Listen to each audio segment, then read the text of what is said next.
सोहनपुर गांव में श्यामलाल नाम का एक लकड़हारा रहता था।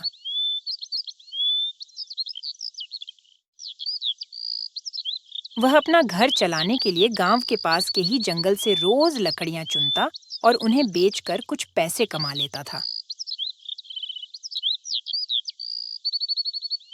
इसी तरह उसका गुजारा चल रहा था।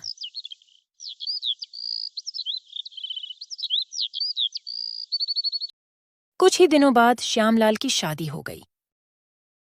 उसकी पत्नी बड़ी खर्चीली थी, इसलिए अब उतनी लकड़ियों को बेचकर घर चलाना मुश्किल हो गया था।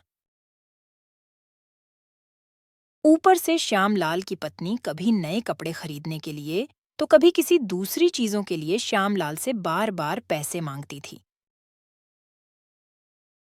अगर पैसे ना मिले तो रूठ जाती थी। श्यामलाल अपनी पत्नी से बहुत प्यार करता था, इसलिए उसकी नाराजगी वह बर्दाश्त नहीं कर पाता था। श्यामलाल ने ठान लिया कि वह अब ज्यादा लकड़ियां इकट्ठा करके बेचेगा, ताकि उसकी पत्नी को रोज रोज पैसों की कमी ना हो।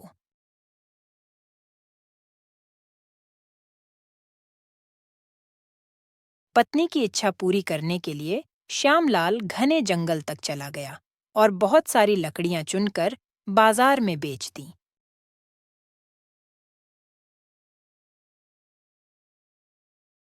ज्यादा लकड़ियों के ज्यादा पैसे मिले तो श्यामलाल ने खुश होकर सारे पैसे अपनी पत्नी को दे दिए। अब रोज श्यामलाल ऐसा ही करने लगा।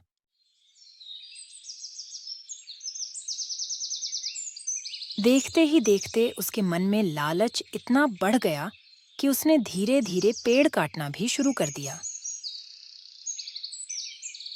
पेड़ काटने से और ज्यादा लकड़ियां हो जाती थीं और उसे ज्यादा दाम मिलने लगे।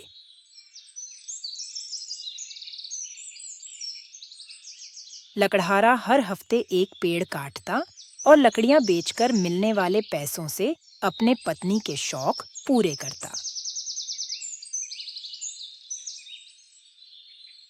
अब पैसे ज्यादा आ रहे थे तो घर भी अच्छे से चल रहा था।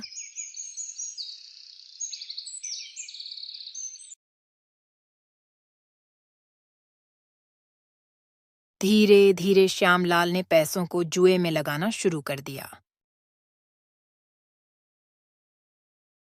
जुआ खेलने की लत ऐसी लगी कि श्यामलाल उसमें एक मोटी रकम हार गया।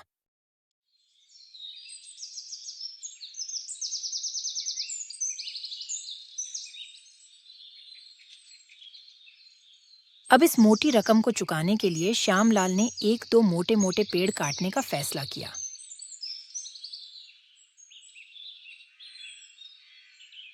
जैसे ही श्यामलाल ने जंगल में जाकर अपनी कुल्हाड़ी को एक बड़े से पेड़ पर चलाने की कोशिश की, तो उस पर पेड़ की टहनी ने हमला कर दिया। श्यामलाल चौंक गया। श्यामलाल कुछ नहीं समझ पाया कि यह सब क्या हो रहा है। तभी पेड़ से एक आवाज आई। मूर्ख, तू अपने लालच के चक्कर में मुझे काट रहा है।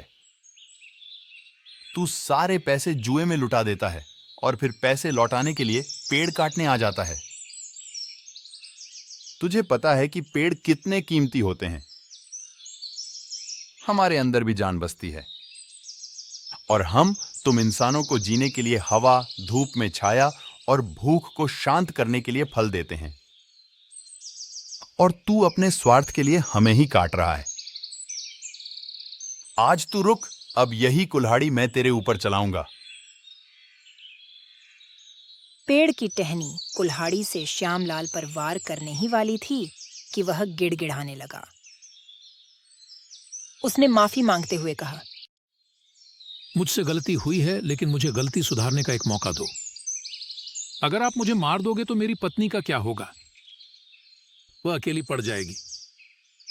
आज से मैं किसी पेड़ को नहीं काटूंगा, यह प्रण लेता हूं। यह सब सुनकर पेड़ को श्यामलाल के ऊपर दया आ गई। छूटते ही श्यामलाल भागकर अपने घर गया और पैसों की लालच में न आने का संकल्प लिया। इस कहानी से हमें यह सीख मिलती है कि लालच में आकर पर्यावरण के साथ खिलवाड़ नहीं करना चाहिए। हमें ऑक्सीजन पेड़ से ही मिलती है। इन्हें काटकर हम खुद अपने जीवन को संकट में ला रहे हैं। इसलिए हमें पेड़ तोड़ने नहीं, पेड़ लगाने चाहिए। तो बच्चों, कैसी लगी आपको हमारी ये कहानी? अगर आपको कहानी पसंद आए तो प्लीज़ लाइक, शेयर और सब्सक्राइब ज़रूर करें। Thank you.